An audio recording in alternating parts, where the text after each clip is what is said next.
IndiGo సంక్షోభానికి సంస్థ నిర్లక్ష్యమే కారణమంటున్నారు నిపుణులు. రోజుకి ఎన్ని సర్వీసులుంటాయి, ఎంతమంది పైలట్స్ అవసరమవుతారు అనే అంశాన్ని ఇండిగో సంస్థ పట్టించుకోలేదంటున్నారు. అంతేకాదు, ప్రయాణికులను సకాలంలో గమ్యస్థానాలకు చేర్చాలనే విషయంలో ఇండిగో సంస్థకి ఎలాంటి కమిట్మెంట్ లేకపోవడమే తాజా సంక్షోభానికి కారణమంటున్నారు.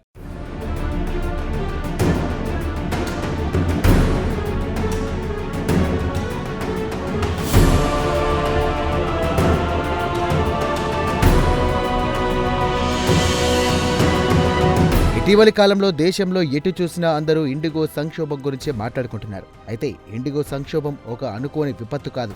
అప్పటికప్పుడు తలెత్తిన సాంకేతిక సమస్య ఏమాత్రం కాదు. 100% ఇండిగో సంస్థ వైఫల్యమే కారణమంటున్నారు విమానరంగ నిపుణులు. ప్రధానంగా పైలట్ రోస్టరింగ్ పై సంస్థకు అవగాహన లేకపోవడమే కారణమన్న విమర్శలు కూడా వస్తున్నాయి.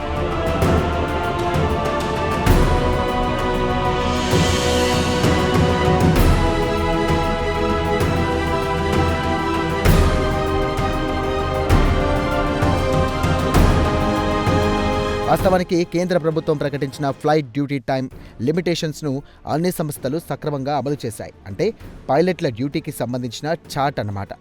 అయితే ఈ విషయంలో ఒక్క ఇండిగో సంస్థ మాత్రమే ఫెయిల్ అయింది. అసలు రోజుకు దేశవ్యాప్తంగా ఎన్ని విమానాలు గాల్లోకి ఎగురుతాయో, ఏ రూట్లలో ఎక్కువ సర్వీసులు ఉన్నాయి, ఇందుకు ఎంతమంది పైలట్లు అవసరమవుతారు, అంతేకాదు ఏ రూట్లకు ఎంతమంది పైలట్లు కావాలి, ఇలాంటి అంశాలపై కనీస అవగాహన లేకుండా ఇండిగో సంస్థ ప్రవర్తించిందన్న ఆరోపణలున్నాయి. అదేదో అవగాహన రాహిత్యం అని కొట్టిపారేయడానికి కూడా వీల్లేదంటున్నారు నిపుణులు. సదరు కీలక అంశాలు ఇక ఇండిగో సంస్థ నిర్లక్ష్యం చేసిందన్నది విమానరంగ నిపుణులు చెబుతున్నమాట.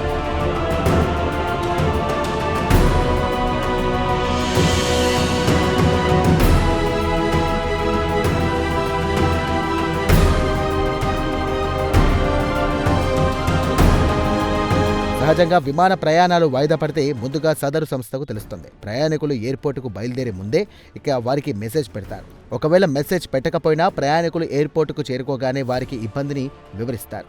అంతేకాదు, విమానం ఎప్పుడు అందుబాటులోకి వస్తుందోనన్న సమాచారం కూడా అందిస్తారు. కొన్నిసార్లు అవతలి నుండి వచ్చే ఫ్లైట్ ఆలస్యమైతే సకల మర్యాదలతో ఎయిర్పోర్ట్లో కూర్చోబెడతారు.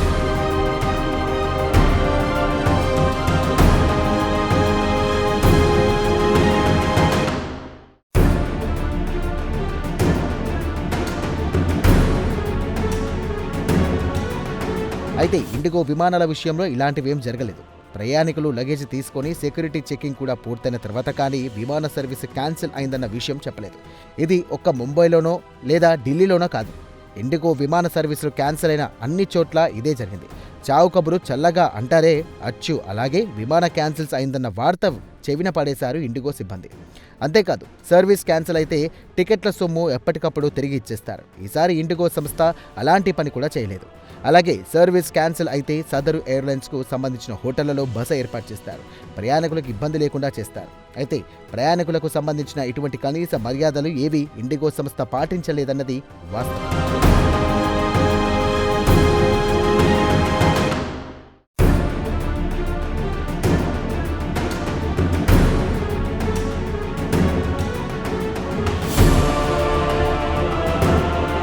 సందర్భంగా ఇండిగో సంస్థ గురించి తెలుసుకోవడం అవసరం. 2015-16లో మొత్తం ఫ్లైట్లలో ఇండిగో వాటా 40%. అయితే 2024-25 నాటికి ఇండిగో వాటా 60%కి చేరింది. అలాగే 2019-20లో మొత్తం ఫ్లైట్లలో 45% మంది ఇండిగో సంస్థ దగ్గరే ఉన్నారు.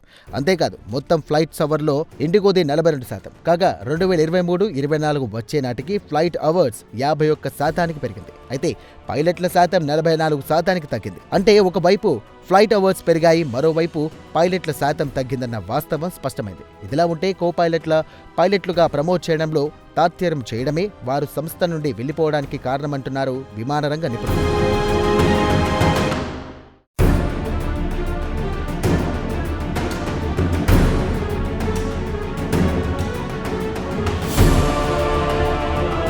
అంతేకాదు, కొత్తగా పైలట్లను అలాగే పైలట్లను రిక్రూట్ చేసుకోవడానికి ఇండిగో సంస్థ ఎటువంటి అదుర్దా ప్రకటించలేదు. నవంబర్ 1 నుండి కొత్త నిబంధనలు వస్తున్నాయని తెలిసి కూడా ఇండిగో సంస్థ ఏమాత్రం వెనకలేదు కూడా. ఇక పైపెచ్చు శీతాకాలంలో ఎక్కువ బిజినెస్ ఉంటుంది కాబట్టి ఎక్కువ ఫ్లైట్లు నడపడానికి అనుమతి ఇవ్వాల్సిందిగా పౌర విమానయాన మంత్రిత్వ శాఖను కోరింది ఇండిగో. మొత్తం మీద ప్రయాణికులను సకాలంలో గమ్యస్థానాలకు చేర్చాలన్న విషయంలో ఇండిగో సంస్థకు ఎటువంటి కమిట్మెంట్ లేకపోవడమే తాజా సంక్షోభానికి కారణమంటున్నారు నిపుణులు.